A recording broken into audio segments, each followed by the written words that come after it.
বাইদেউগৰাকী মই সুধিলোঁ আপুনি কোন হয়, তেখেতক ভিতৰলৈ অহা যোৱা কৰি থকা দেখিছিলোঁ। তেখেতে ক'লে মই BLO। এতিয়া BLO জন আচলতে চৰকাৰী হয়, ভিতৰত থাকিব লাগে। এখেতে এতিয়া মই দেখা পাইছোঁ এইখন পদুম ফুল, মোৰো দলৰ আছে BLA, মই কিন্তু তেখেতসকলক সংবিধান নিয়ম নীতি অনুসৰি সেই গতিকে মই এতিয়া প্ৰিজাইডিং অফিচাৰক দৃষ্টিগোচৰ কৰিছোঁ যাতে পক্ষপাত মুক্ত নিৰ্বাচন হয়, পক্ষপাত দুষ্ট নিৰ্বাচন নহয়, তাৰ বাবে সুস্থ গণতন্ত্ৰ সংবিধান ৰক্ষাৰ বাবে যিহেতু ৰাজনৈতিক দলৰ প্ৰতীক এই পৰিৱেশটোৰ ভিতৰত আহিব নাপায়, কেম্পেইন শেষ হৈ গ'ল, এই পদুম ফুলজোপা ইয়াত থকাটো একেবাৰে উচিত নহয়। মই প্ৰিজাইডিং অফিচাৰক কৈছোঁ তেখেতক এই কেম্পাছৰ বাহিৰ কৰি দিব। আপুনি বাইদেউ ভাৰতীয় জনতা পাৰ্টীৰ কৰ্মী, তেখেতে ইয়াতে আহি পেলাই পুৱা 7টা বজাৰ আগৰ পৰাই কিবা কিবি কৰি আছে, যিটো উচিত নহয়। তেখেতসকলক মই দেখা পাইছোঁ 3গৰাকী ইয়াত সোমাই আছে, এখেতৰ চক 4টা বেগ লৈ আছে। তাৰমানে 4গৰাকী কৰ্মীয়ে এই আপুনি এনে কেনেকে চব বাইদেউ 1টা 2টা 3টা 4টা বাইদেউ জোকে নবল বাইদেউ নাপায়। গণতন্ত্ৰ নিয়ম নহয় বাইদেউ, নিয়ম নহয়। ৰখীয়া হ'লেও ইয়াত নহয়, বাহিৰত হ'ব লাগে। মই মোৰ মোবাইল নিয়ম নহয় বাইদেউ। বাইদেউগৰাকী মই সুধিলোঁ আপুনি কোন হয়, তেখেতক ভিতৰলৈ অহা যোৱা কৰি থকা দেখিছিলোঁ। তেখেতে ক'লে মই BLO। এতিয়া BLO জন আচলতে চৰকাৰী হয়, ভিতৰত থাকিব লাগে।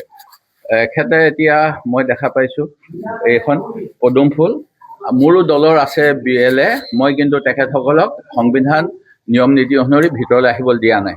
সেই গতিকে মই এতিয়া প্ৰিজাইডিং অফিচাৰক দৃষ্টিগোচৰ কৰিছোঁ যাতে পক্ষপাত মুক্ত নিৰ্বাচন হয়, পক্ষপাত দুষ্ট নিৰ্বাচন নহয়, তাৰ বাবে সুস্থ গণতন্ত্ৰ সংবিধান ৰক্ষাৰ বাবে যিহেতু ৰাজনৈতিক দলৰ প্ৰতীক এই পৰিৱেশটোৰ ভিতৰত আহিব নাপায়, কেম্পেইন শেষ হৈ গ'ল, এই পদুম ফুলজোপা ইয়াত থকাটো একেবাৰে উচিত নহয়। মই প্ৰিজাইডিং অফিচাৰক কৈছোঁ তেখেতক এই কেম্পাছৰ বাহিৰ কৰি দিব। আপুনি বাইদেউ ভাৰতীয় জনতা পাৰ্টীৰ কৰ্মী, তেখেতে ইয়াতে আহি পেলাই পুৱা 7টা বজাৰ আগৰ পৰাই কিবা কিবি কৰি আছে, যিটো উচিত নহয়। তেখেতসকলক মই দেখা পাইছোঁ 3গৰাকী ইয়াত সোমাই আছে, এখেতৰ চক 4টা বেগ লৈ আছে। তাৰমানে 4গৰাকী কৰ্মীয়ে এই আপুনি এনে কেনেকে চব বাইদেউ 1টা 2টা 3টা 4টা বাইদেউ জোকে নবল বাইদেউ নাপায়। গণতন্ত্ৰ নিয়ম নহয় বাইদেউ, নিয়ম নহয়। ৰখীয়া হ'লেও ইয়াত নহয়, বাহিৰত হ'ব লাগে। মই মোৰ মোবাইল নিয়ম নহয় বাইদেউ। বাইদেউগৰাকী মই সুধিলোঁ আপুনি কোন হয়, তেখেতক ভিতৰলৈ অহা যোৱা কৰি থকা দেখিছিলোঁ। তেখেতে ক'লে মই BLO। এতিয়া BLO জন আচলতে চৰকাৰী হয়, ভিতৰত থাকিব লাগে।